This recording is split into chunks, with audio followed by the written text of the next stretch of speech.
Ladies and gentlemen, it's time for another round of Mind Your Fucking Business with your host, Jeffrey Prince.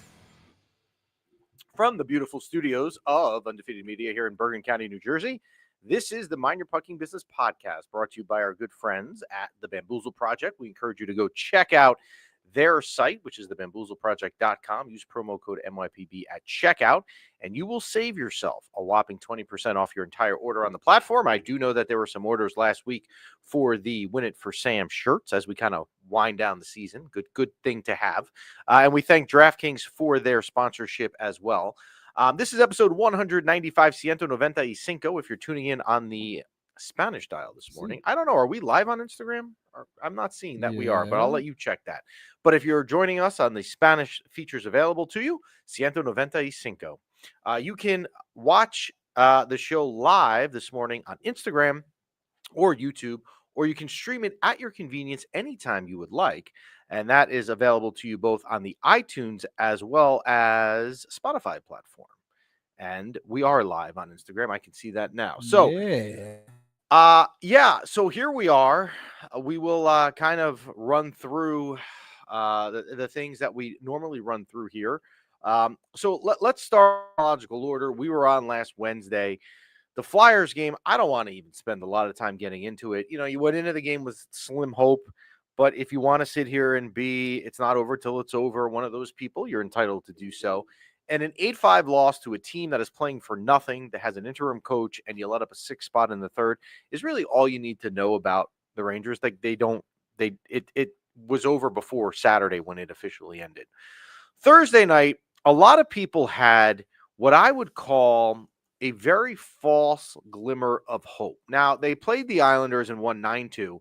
But if you look a little bit closer and you look a little bit more in depth at this game, the goalies that the Islanders played were 2 AHL goalies you never heard of. Sorokin wasn't in net. And they also, the Islanders, who are not a very offensive team, they've never been an offensive team, had 46 shots against Igor. So Igor played very well. So if you think that 9-2 win was a dominant performance, I'm just going to remind you, you played 2 AHL goalies and you let up 46 shots to the Islanders. It was good for Brett Berard to get 2 goals. That was probably the highlight that came out of that night. But again, it's very hard to go crazy and get super excited. And like some people were calling us out on the Instagram platform after the game, like, well, why are you not posting about it? Why are you not making a big deal of it? Because it's not a big deal. They basically beat a team that's dressing an AHL roster. Mm-hmm. Carolina on Saturday, highly likely that would be the final game. Now, they needed to win in Carolina to stay alive. That was the final nail in the coffin if they lost. Now, when they went down early 1-0, and let's be fair, with the way the year has gone, you knew that the game was highly likely to be over, and it was. The team doesn't fight back, and they lose. I don't even know what the final was. I think it was 5-2 or 6-2, something like that, and the season officially ends. We had put up on our story on Saturday afternoon when this had happened that finally, it was like, finally it's over. We've dealt with trying to sift through what has been an awful product. And every time the Rangers have a 2-game winning streak in the last 4 months, there's posts on social media. They're back. We are so back. The NYR are back. They never came back. It has been just false hope all year. And I could see on the YouTube comments, you guys are asking for our Stanley Cup picks. We're going to actually pick every first round series in a little bit once we get through the Ranger stuff. I promise you it's coming. But I kind of felt like a sense of relief Saturday night that it was over. Like, I don't want to watch anymore. I don't want to even look at this stuff anymore. It's so frustrating to watch. Now, I was actually in Boston yesterday for work, and I was driving back on the Mass Pike last night, and I was listening to, if you're familiar, obviously in New York, you all know that if you're thinking of sports radio, it's probably WFAN. Up there, it's WEEI. And they were talking about, ironically, when I had it on on the Mass Pike. They were talking about the Bruins and how they try to move forward. And it's a similar situation, but I thought to myself, you know what? Like if I could be either a Ranger fan or a Bruins fan right now, listening to what they're going through, I think it's actually a little bit better to be a Ranger fan. I think the Bruins have it worse. But I was kind of happy it was over. I have to say, like there was a sense of relief. I didn't watch Monday night versus Florida. I was in Boston. I didn't even care. I don't care that Matt Rempe scored a goal. I don't. I really don't. The amount of text that I got when I was sitting in a hotel room about, did you see Matt Rempe just score? I don't care. And I will watch tomorrow night versus Tampa only because it is Sam Rosen's last game.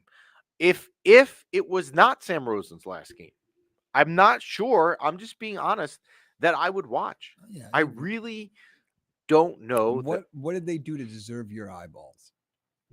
I don't Don't you know. feel slighted? Don't you feel a certain way?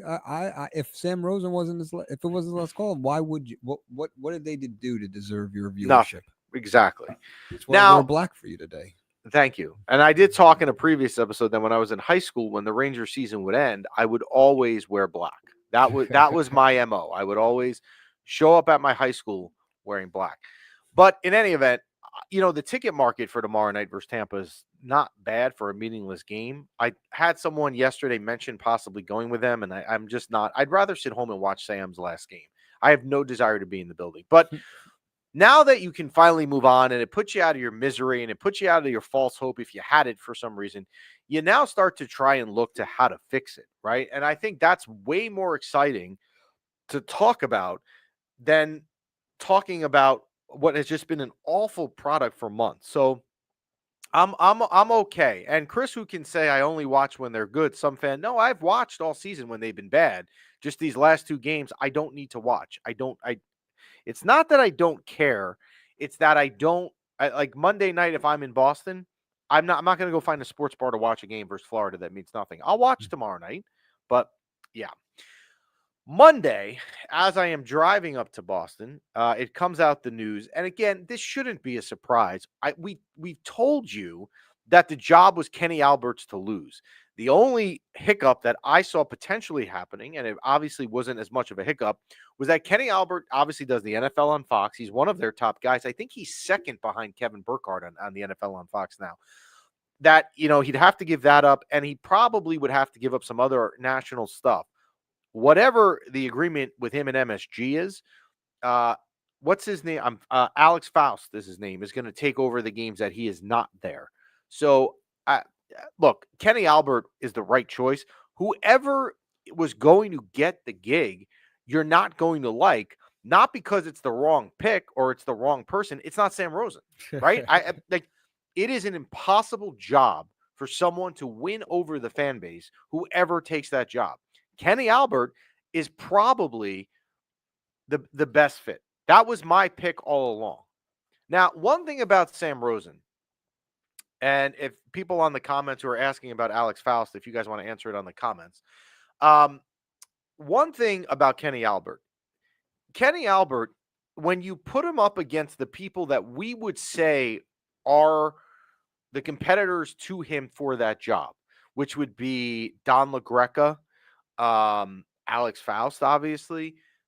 Kenny Albert's resume is far and away more extensive and more experienced than anyone. It had to be his job to lose. The only situation I would have thought that Kenny Albert didn't get the job was if he didn't want it, or he said, "Look, I don't want to give up my national gig." And the brass at MSG Network said, "Well, we can't have our lead play-by-play guy only do 50 of 82 games." So obviously they agreed on some number or some minimum amount of games that he's going to do, and it works. I'm fine with it. Again, Sam Rosen, and I will take a lot of heat about this.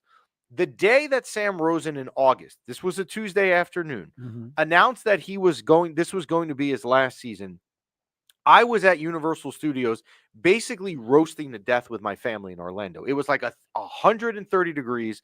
I had gone on a stupid roller coaster I shouldn't have been on. I'm not a roller coaster guy.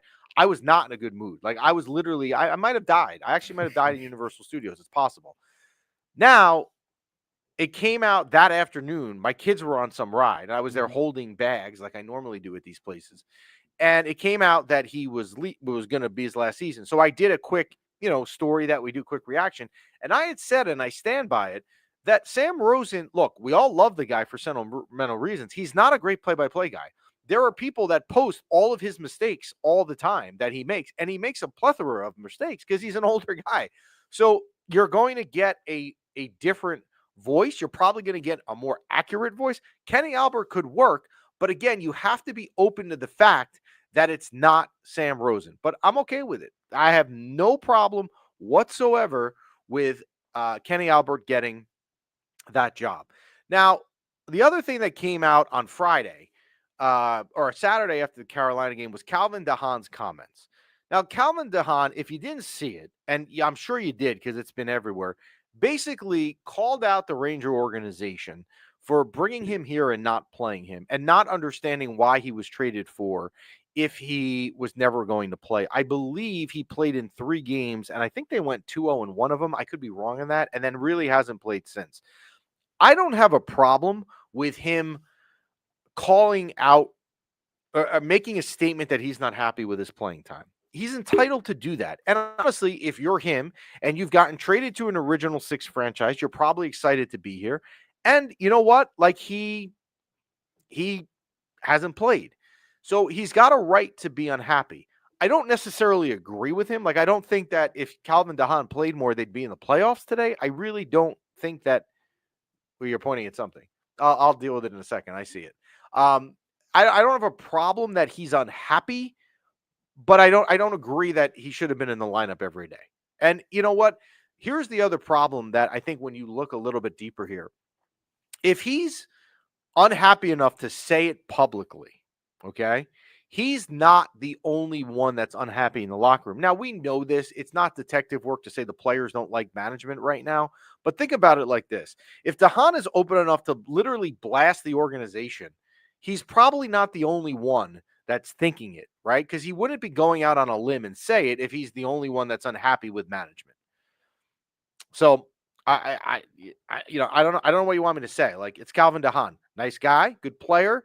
You're free to express it. Now, I do give him a lot of credit because once he found out that the comments got out there, he then posted himself an explanation, not necessarily trying to cover it up, but just trying to explain why he did it. You kind of think that he felt bad because he didn't think it was going to get plastered everywhere, which it did.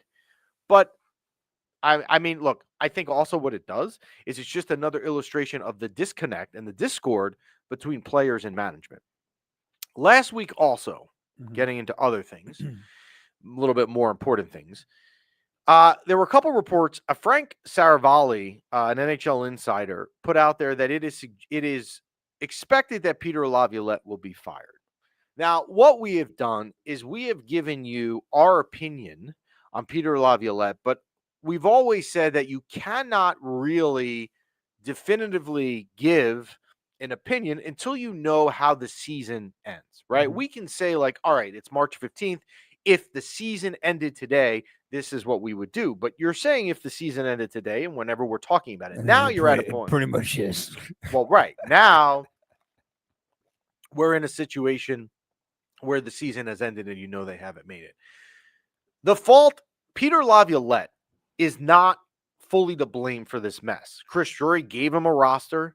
Chris Drury got rid of Barclay Goodrow, found a way to manipulate him out of his no-move clause and still get rid of him with San Jose. He traded the captain, Jacob Trouba. Chris Drury has not had a good year here. So I don't necessarily put all the fault on Peter Laviolette at all. Matter of fact, I don't even know that I would put the majority of the fault on Peter Laviolette with what he was handed. However, as it's been discussed and as it's known, general managers change in this league far less often than coaches do. And coaches are far easier to change when something's not working than the players, especially, and this is what you have to keep in mind here with the New York Rangers right now. You have so many players that have no move clauses, right? They were going to be very, very hard to move and make changes, all right? So you cannot, under any situation, come back next year with the same group, with the same voice, thinking it's going to be different. If you put the same product on October 10th, the home opener, if that's when the home opener is, somewhere around there, you are expecting the exact same thing to happen as this past year, and it will. So the easiest change to make right away is the coach. Does it mean it's Peter Laviolette's fault? No. I also will tell you that I was wrong, because if you go and look at the other Instagram clips, I didn't want Laviolette to be the coach of the team. And in his first season here, he took them to the President's Trophy, had the best regular season of all the other 31 teams, and got to within 2 games of the Eastern Conference Finals. So I can't really sit here and tell you that Peter Laviolette was a bad hire. It didn't work this year, and I don't think it was necessarily his fault, but he's the easiest thing to change. They have clearly tuned him out. And it may not be him. It might be whoever is there coaching. They hate management so much that they're going to tune out whoever it is. But Peter Laviolette is the easiest thing to change going forward. Is there a world where Peter Laviolette stays and Chris Drury is let go? No. Chris Drury, to me, man, so I said this yesterday driving back talking to Chris, who's actually in the chat right now. I think Chris was on the phone with me talking about this. I think it was Chris. I'm torn on Chris Drury, and here's why. Chris Drury, in his first 3 years as general manager, got to the Eastern Conference Finals in 2 of the 3 years. That is, you put that on a resume. No pun intended for the resume discussion we've had in the studio with something earlier today here.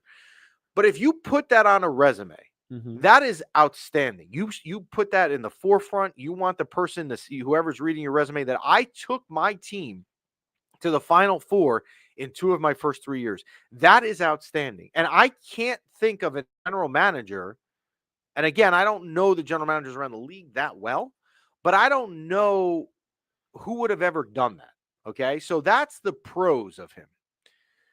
What I don't like is what's happened this year, because if I was pointing the blame at someone individually, it's not Peter Laviolette for what went wrong this year. It's Chris Drury.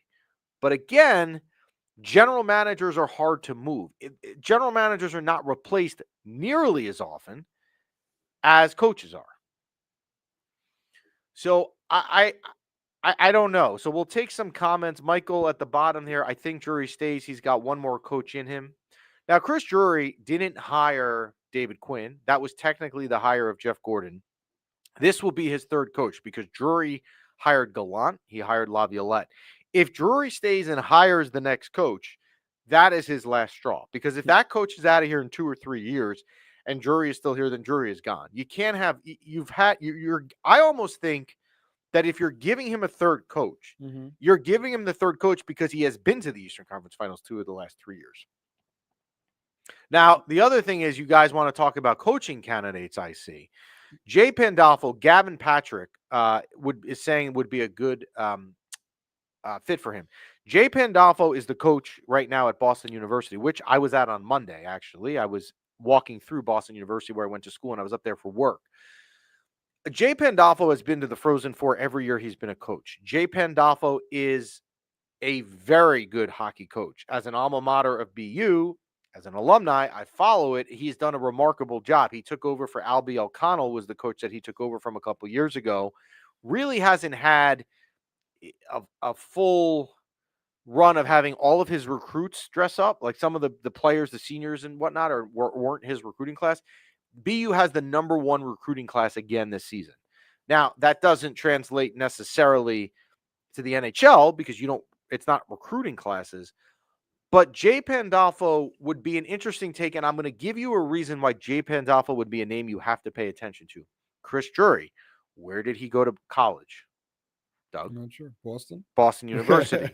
Jay Pandolfo, where did he go to college? Boston University. What 2 players both played at Boston University at the same time and played together? Those 2 guys. Yeah. So there is a connection there. Well, Chris, the BU connection, and David Quinn came from BU too, even though that didn't work. So I do think that Jay Pandolfo would be a name that's out there. One of the other comments on Instagram, which is, what if Mike Sullivan left Pittsburgh and stepped into the GM role? That I wouldn't do, because Mike Sullivan doesn't have experience as a GM. If Mike Sullivan were to come here, and I don't know if it would work or not, it would be in the coach role. This is not the time that you would take a chance with this group with a trial GM, right? If I had to predict, I would say that I think Laviolette is gone, and I think that Drury is going to stay. However, I am so split on Drury, and I see both sides that if the Rangers decided to part ways with him, I'd be okay with it. I would understand why. And if they decided to keep him, 2 Eastern Conference Finals in his first 3 years, I understand why as well. I think that's I think Drury is a very, very tough call. So, like we said, like if he goes through another coach, that's his last straw, it's his last whatever, it's last chance. Hmm. Say he gets to the say we have a good season next year. Does that give wipe his slate clean and give him buy him another 4 years? No, it doesn't buy him another 4 years. I think that they I think for Chris Drury, like he would have to know if you're there and this is your third coach, you're on thin. I'm bad at playing words. You're on thin ice, right? So you've got to get this one right because if you hire another coach and you don't get to the Stanley Cup or win the Stanley Cup, at that point you've gotten your chance. Like you've had 3 different coaches. Most general managers in the league don't go through 3 coaches. And he also was, I'm sure, instrumental in David Quinn coming here because at the time he was the assistant GM to Jeff Gordon, and they happened to hire a coach from his alma mater who he knew. So I'm sure Drury had something to do with it. Technically, wasn't his hire, but I'm sure it had the makings of Chris Drury being on it. So it'll be interesting to see with the season ending tomorrow night. Now, I have been told that I don't. Well, I shouldn't say I've been told. I don't expect things to happen over the weekend with it being Easter. I would think that if you're going to see things happen, it would be early next week, would be my guess. I would think like Monday, Tuesday ish. What would be the first domino to fall? If the domino is Laviolette, it would happen next week. I don't think you're going to see a situation where Peter Laviolette is here and he's fired on May 15th. If Peter Laviolette is going to be fired, he's going to be fired pretty quickly because Chris Drury is going to have to make obviously a decision on who's going to coach his hockey team. But going forward, you want that coach's input on the roster as you go into the offseason. So I don't think you're gonna know pretty quickly what Chris Drury wants to do with Peter Laviolette. And I would agree with Frank Saravalli that he's not going to return next year. Drury, I honestly think is 50-50, and I can live with it either way. And you were asking me yesterday, if Chris Drury leaves, what general manager would you bring in? I don't even know that I know. I'd have to think. I don't know the general manager landscape like I do the coach. We'll take Michael's question. Jeff, would you want someone like Mark Messier as president to take some stress off Drury, but also as an advisor and advisor in general? I don't hate that. Now, what I don't want Mark Messier as a coach. Again, we've talked about this here. Mark Messier is my internet passwords for everything. I love Mark Messier. There's not an individual in the world that loves Mark Messier more than me. I might even love him more than his wife. But he's not. He should not be the coach of this hockey team. This is not the job for him. If you want to make him a president and an advisor, that I have no problem with at all.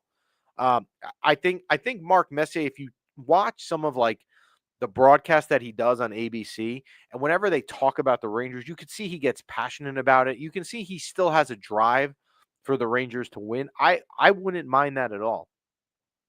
So, and yes, I did see his PowerPoint on the national broadcast for his outlook, which is again an example of why he did it. You want to hear a Mark Messier thing? What I did, which was so stupid.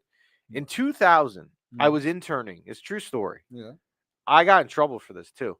In 2000, I was interning for a public relations firm in New York City. It was the summer of 2000, so it was July. Okay, and the office was at 28th in Madison Avenue. And Mark Messier had spent the last few seasons in Vancouver. He had left, and it came out, and it was July, but it came out like in the middle of the week, like late morning. There was going to be a press conference at the Garden in a couple hours announcing Mark Messier's return. So what stupid thing did I do? I got up and left work, right? And I walked to the Garden. It wasn't that far. And I waited for him to come in because I knew where they came into like the media entrance on the side, which they still use. And I got to shake his hand. Now I went back. I went back yesterday. I went back to the office. Yeah. All right. And we were working on like our final presentation for the internship. And everyone said, "You've been gone for so long. Where did you go?" And I said to them, "Guys, I've been gone for 45 minutes. I was gone for 5 hours." I like blacked out waiting for him there. That's just like the trance I was in. Again, I love Mark Messier, but he shouldn't be the Jesus. coach of the hockey team. And I got in 5 trouble. hours. And I got in trouble there at my internship. Um, I'm going to take a Devils fan comment, and that is AVP Cookie. Devils fan here. I just want to say if I was a Ranger fan, I would be frustrated with head coach being scapegoated every year while Drury keeps his job. That's a very fair point, right? Drury's going to now go through his third coach if he goes here. And it's not all on Laviolette. I don't know if you joined, like, if Laviolette goes, it doesn't mean that this is all Laviolette's fault because it most definitely is not. Mm-hmm. Coach O, you like Mark Messier. What would my Puck Rock Rangers? What would your exit interview with Laffy sound like? I'm assuming that's Lafreniere. Lafreniere. I would really wonder where he was since he signed his contract. It is awfully bizarre that the timing that he started to disappear was right after he did it. The real Alpha 94 and Chris, I hope Chris is still watching because he's going to love this comment. Dolan's big mistake was the knee-jerk reaction getting rid of Gordon after the Tom Wilson Panarin incident. That was what started everything. If you think back to when JD and Gordon were escorted out, the Rangers played the Bulls. Tom Wilson basically body slammed Panarin. Nobody came to his aid, and Dolan, understandably so, got frustrated that his star was there and no one stuck up for him. And a couple of days later, he was out. So, and Jeff Adelson, can we do the playoff, please? Can we do your playoff picks now for the Stanley Cup? We will get into that right now. So, the NHL playoff starts this weekend. Before you Yes. dive in, real quick, because I want everyone to think about this. What we talked about a couple of weeks ago. I would like if we could pick a team to be our support. Okay, Yes. we could do that. So while we're doing this, I want you guys to think about which team we can adopt for the playoffs that we don't mind if they win the Stanley Cup. Okay, we'll do that. We'll pick a team, but let's go through predictions first. Yes. So we'll start with the Eastern Conference Finals. The series that I am most interested in, like if you're wondering what series will I watch next week? Mm-hmm. Well, I'll watch them all. It's playoff hockey. But if there's one that, like, if it's on, it's going to trump the other series. B-Rock, what is the answer? Devils Hurricanes. And the reason I will watch is because my only request is that the Devils lose. So when you talk about rooting interest in the first round, I am a Carolina Hurricane fan. Now, in that series, I try to take a very objective viewpoint in all of these series. Yeah. The Devils do not have Jack Hughes. I do not trust Markstrom at all. I know he can be good, but he can equally be terrible when he's older. Mm-hmm. And is Dougie Hamilton back, B-Rock? He might be, but he's not going to be 100%. I don't love the Hurricanes. Like, my original pick was before the season was the Hurricanes win the Eastern Conference. I'm not taking that, but I'm taking them to win that series in 6 games. I think the Devils can give them a run, and I think the Hurricanes are beatable, but I don't think the Devils have a lot. They've been injured. They've been so hit or miss. Like, Paul Cotter's come back to earth. They lost the other day to the Islanders at home. They lost the other day to Pittsburgh at home. These teams aren't even playing for anything. Sheldon Keefe does not have a ton of success in the playoffs. It's hard to pick the Devils. And I'm not saying that bias. Again, I want Carolina to win the series. I don't care really about the other series, who wins. I'll give you my predictions. I'm taking the Hurricanes in 6.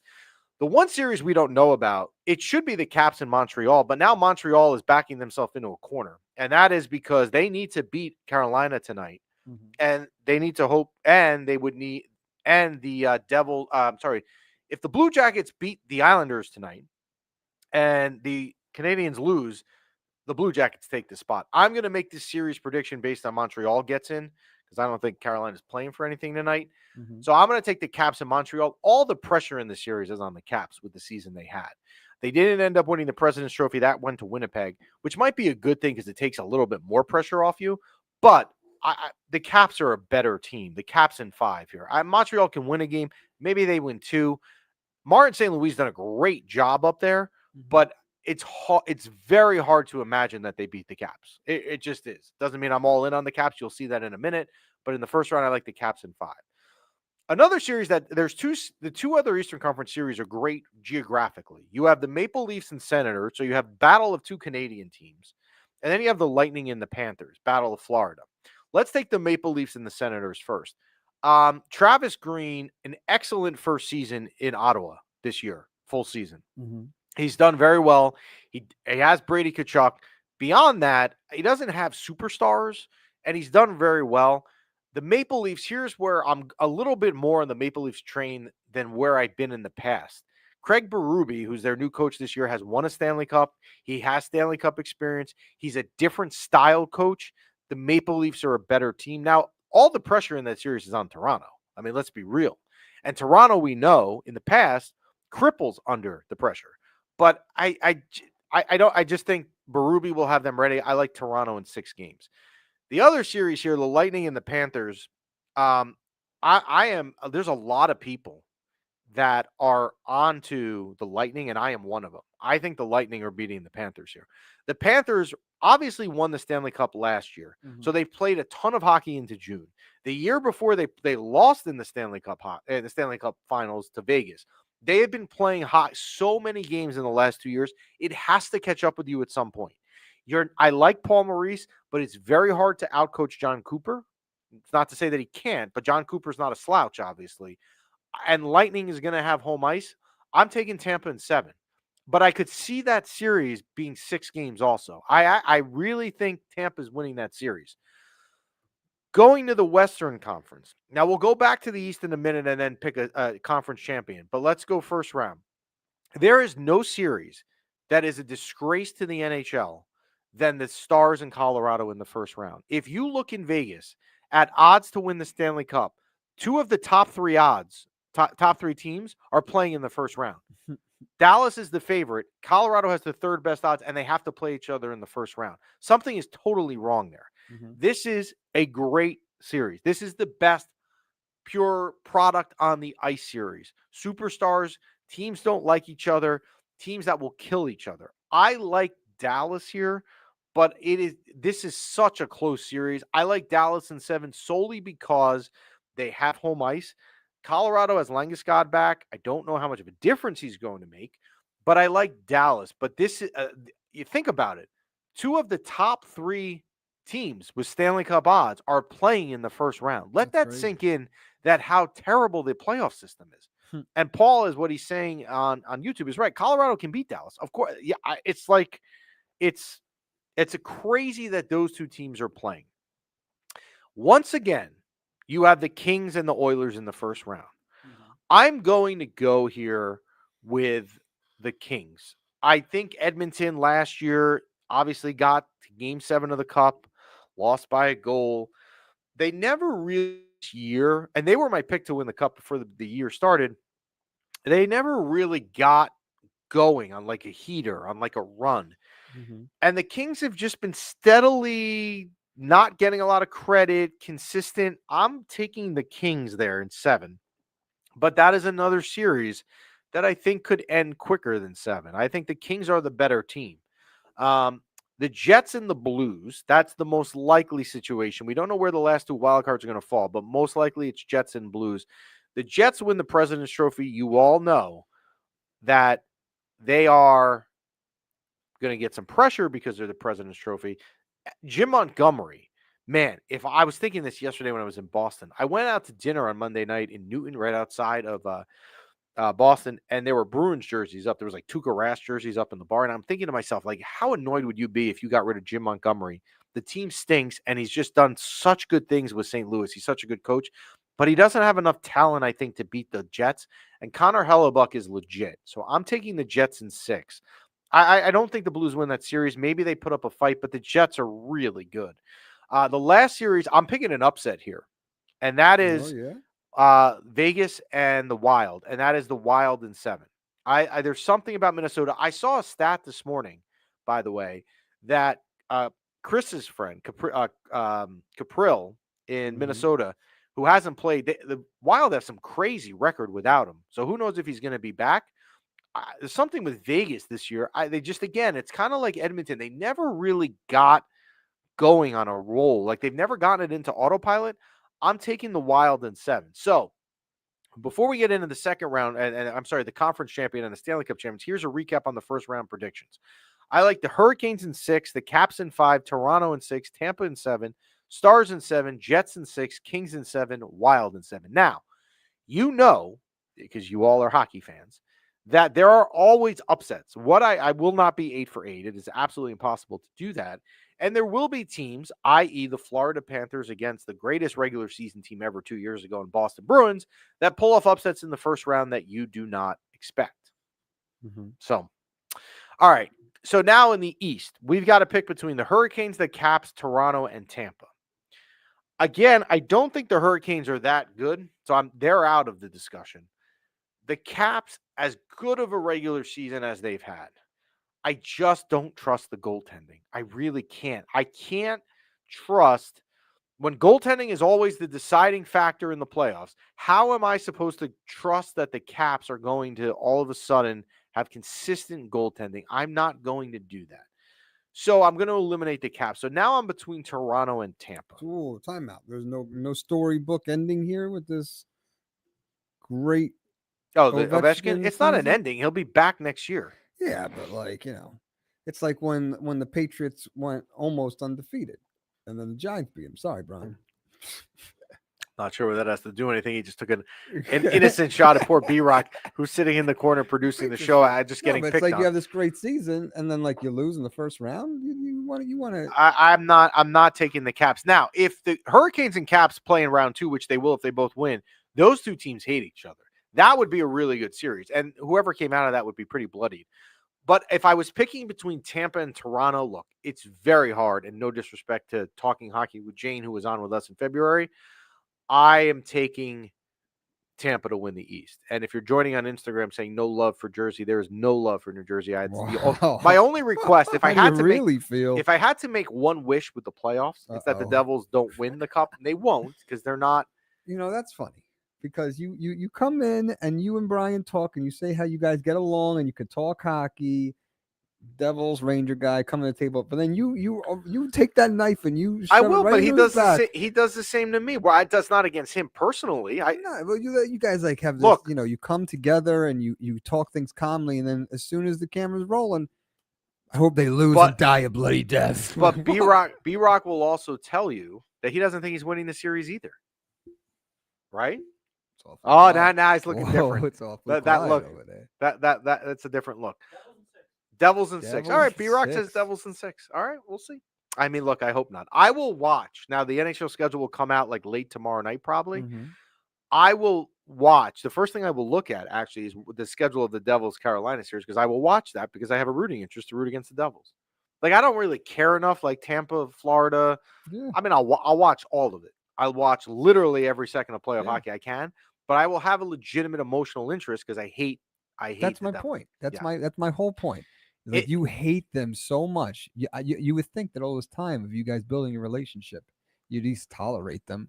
No, there is no any. Wow, look, both ways. Brian shaking his head too. There is a summer segment coming up here. If you remember a couple weeks ago, yes, before we went live, B-Rock and I got in a heated discussion.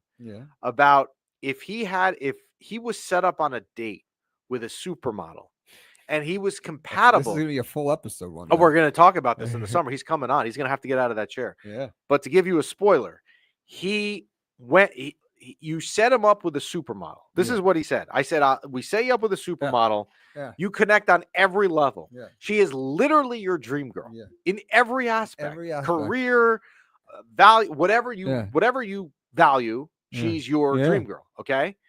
Now, he finds out at the end of the date that has been going so well. Even going before that, how about he looks her up on Facebook? Okay. And she's wearing a jersey. Yeah. He realizes that it will be a thing that she's a Ranger fan. B-Rock has said he cannot date her. Now, I'm not agreeing or disagreeing with him because it would be hard if I was his age and I was at that stage of my life and someone was a Devils fan. But I don't know if you had every other characteristic of your life right that you can't get beyond it. Anyway, it will be a discussion this summer. In the Western Conference, so we have to pick between the Stars, the Jets, the Kings, and the Wild. I like whoever comes out of the Stars-Colorado series. I like the Stars to win that series. I'm taking the Stars. So my Stanley Cup final is Tampa and Dallas, which would probably be a ratings nightmare for the NHL, than any other situation, because you'd have two Southern teams. So if I was picking between Tampa and Dallas, I am picking Dallas to win the Stanley Cup over Tampa. That is my Stanley Cup picks. You guys can put in the comments who you think is coming out of the East, who you think is coming out of the West, as well as who you think is going to win. We can always look back and see who was right. I always get it wrong. I mean, but that's the beauty of guessing. Now, you just came off March Madness, where you had the 4 1 seeds in each region get to the finals. Remember, here, it's very rare. Like last year, the President's Trophy team, the Rangers didn't make the finals. The year before, the President's Trophy team, Boston Bruins, were out in the first round. It's not a very methodically thought out thing to put all the 1 seeds in. And Paul is right. I'm predicting a 2020 rematch, which is Dallas and Tampa. That was the COVID year in the bubble. And you know what's weird? I totally tuned that out. That's right. Tampa beat the Islanders in Game 7 to go to the finals that night. I remember watching that game, praying that the Islanders didn't win. Jeff Adelson is predicting the Florida Panthers to repeat. Wow. So you can put that up. Now, Jeff Adelson, I'm not skewing his pick, but he does live where the Florida Panthers play. So I take it for what it's worth. He's got an inside source too. His uncle's a pretty big deal. His uncle is a very big deal in the NHL, yes. So he might have inside information. Yeah. So Stanley Cup playoffs start on Saturday, I believe.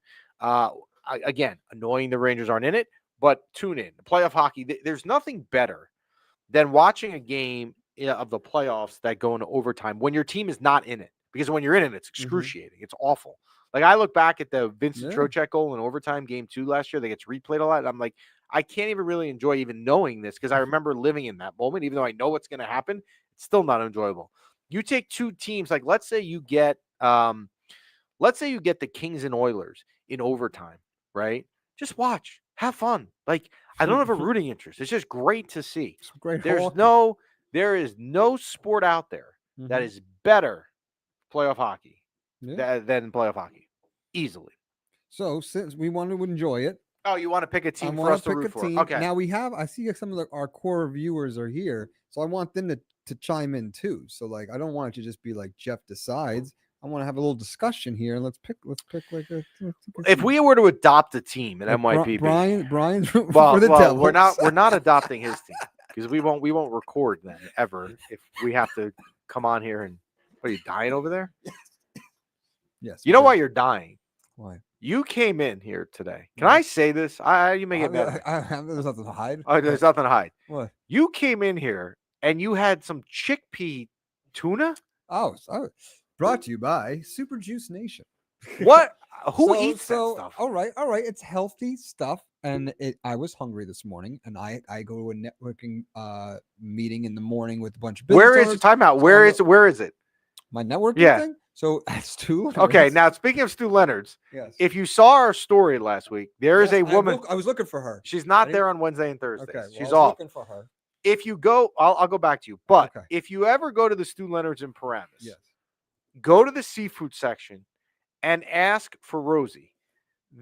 Every time I am in there, she lays it on me with the problems of the Rangers. Like I am the victim. I am the person who is responsible for the mess. Anyway, go back to your networking. Okay, so every Wednesday morning before we have our beautiful show here, I go to a networking breakfast and meet with other business owners and how we can help each other and so on and so forth. People in various industries coming together for a little breakfast. So after that, sometimes I'm a little hungry. So we just started working with Super Juice Nation, so I went to.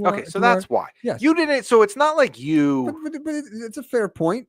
Not many people know what I'm not exactly sure what I had this morning, but here's someone come. We'll give Soji, the personal chef, Soji Foods, drops off a bunch of stuff to Super Juice once a week of like various meals and pastas and stuff. So I saw the wrap. And I got the wrap. Okay, so the difference between me and you, it's a chickpea inspired, like tuna inspired chickpea. So it's supposed to be like a tuna wrap, but it's made out of like chickpeas. Okay, It's like so here's plant-based protein, here's if the you will. difference between me and you before we What? wrap this up. What?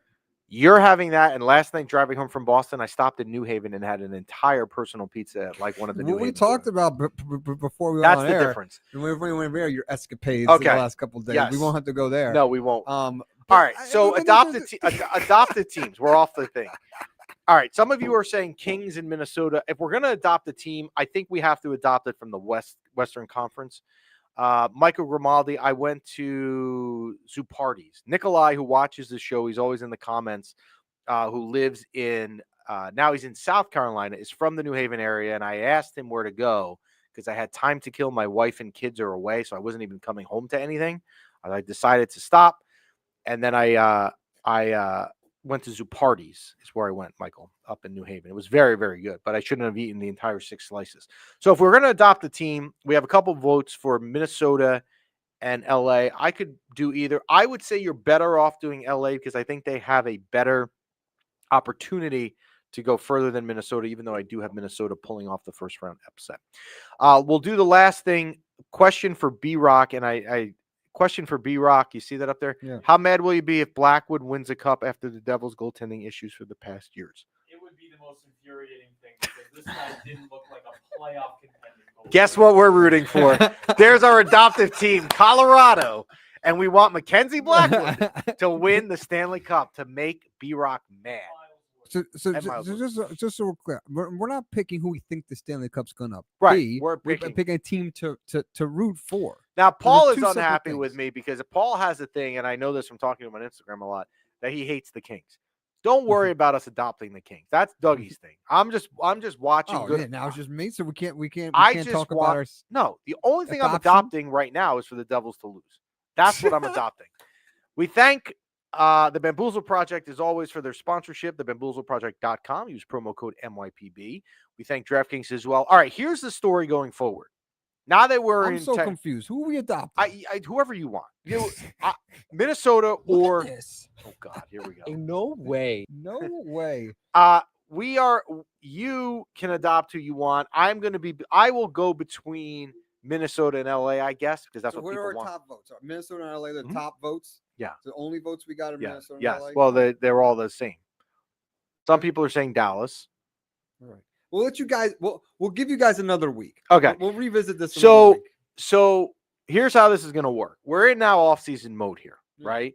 Normally, we're here until May and June doing weekly episodes every Wednesday on the dot, 10 a.m. As we shift now to not having Ranger content all the time, we don't want to come on every week because it's not fair to you to hear us just talk about random nonsense. So we will be on possibly next week. I think what we're going to do is this. If Peter Laviolette is fired, if something happens between now and next Wednesday that needs to be spoken about, first off, it will be up on our story in the reaction videos we do, but it will also, we probably will be on. But if you see a week here and there that we're not on and there's not a lot of Ranger stuff going on, I work, I have a real job. I don't want to waste your time and just talk to you about chickpea tuna wraps. So you might see us disappear for a week. It's okay. Yeah. Well, I mean, I'm going to jump the gun. You still got playoffs that we could talk about, but yeah. Oh, go Hurricanes. Go Carolina. On that note, we thank you for listening. And again, go Hurricanes. And Ranger season ends tomorrow. It is a must-watch game, not for the product on the ice, but because it is the last game of Sam Rosen. So it's certainly worth tuning in tomorrow night, whether you are a Sam Rosen fan or not. We thank you for all your comments and guys joining us today. Alvin, how are you? You're just 50 minutes late. That's all, my man. But you can always replay the episode on Spotify or iTunes, and we will talk to you real soon.